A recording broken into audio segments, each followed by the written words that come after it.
comme dans toute activité, on a une cartographie des processus et donc on a décidé de se doter d'un logiciel pour conduire l'ensemble de nos activités à travers l'aspect RH, à travers l'aspect gestion de l'écrit, à travers l'aspect gestion de l'oral, la gestion des candidats, la gestion de nos intervenants.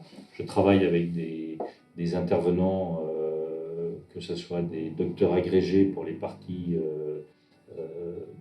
conception des épreuves, correction des épreuves, et puis face à l'oral, ou aussi avec des surveillants. Ouais, j'ai 2500 intervenants extérieurs. Donc, pouvoir avoir un logiciel de traitement de tous ces intervenants pour contractualiser, enfin voilà, il y a donc de manière modulaire, processus par processus. L'année dernière, on a commencé à mettre en place des modules et on l'a fait dans un dialogue, un travail de gestion de projet en commun qui nous a permis, tout en continuant à conduire notre activité, on n'a pas le droit à l'échec. La particularité des concours, c'est l'exigence. On doit être au résultat. On ne peut pas prendre de retard sur un projet. Enfin, les dates de l'écrit sont fixées à telle date, l'écrit il aura lieu à telle date. Voilà. Et donc on a réussi l'année dernière à mettre en place 75% de la numérisation de nos processus, de notre logiciel Cogec. Et pour cette année, l'ambition 2022-2023, c'est de poursuivre pour atteindre, je dirais, la complétude. Je me suis lancé résolument dans ce projet en ayant confiance, et je crois qu'il y a une confiance mutuelle qui s'est établie avec Exatech. Et on a bien géré les risques, et j'aurais pas eu confiance dans Exatech, je ne me serais jamais lancé là-dedans parce que voilà, je faisais porter un risque quand même important à l'activité. Le concours doit avoir lieu. Alors, au niveau de mes équipes, si vous voulez, on a un séquençage dans le temps. Donc, quand on passe un concours, on ne s'imagine pas tout le travail qui est fait derrière. Mais d'abord, c'est un travail qui est lissé sur l'ensemble des 12 mois de l'année. Même plus d'ailleurs, parce que la conception des sujets dure pratiquement 24 mois. Mais pour le reste de l'activité, disons que ça dure un an. On a d'abord des comités de sélection pour recruter nos correcteurs, nos examinateurs. Bien sûr, on a des équipes que l'on reconduit d'année en année.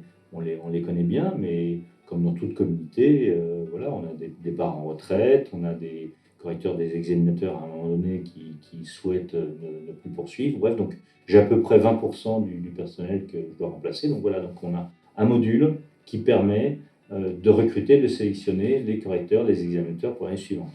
On fait ça, vous voyez, dès début septembre.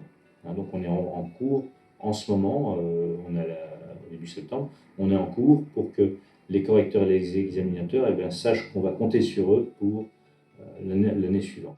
On va avec eux ensuite travailler sur une partie, donc après la partie académique de recrutement, on va passer à la partie administrative avec signature du contrat.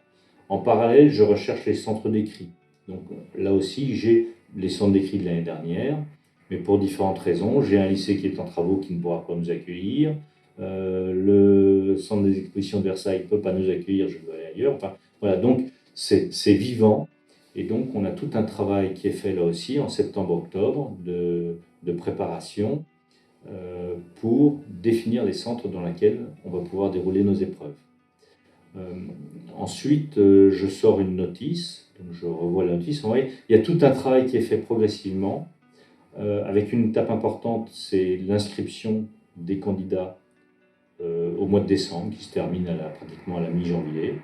Et puis ensuite, je suis dans le traitement des dossiers des candidats qui sont vérifiés, la convocation des candidats que l'on aura au préalable répartis dans les centres d'écrit et par salle. Vous voyez, il y a tout un travail logistique pour qu'on puisse avoir pour l'écrit un candidat qui est convoqué à un endroit où il aura une table, une chaise, un sujet, des copies. Enfin voilà, donc tout ce travail de découpage, je dirais bien sûr chronologique par module, eh bien on l'a accompagné pendant l'année en créant progressivement les modules et en les montant en ligne après vérification.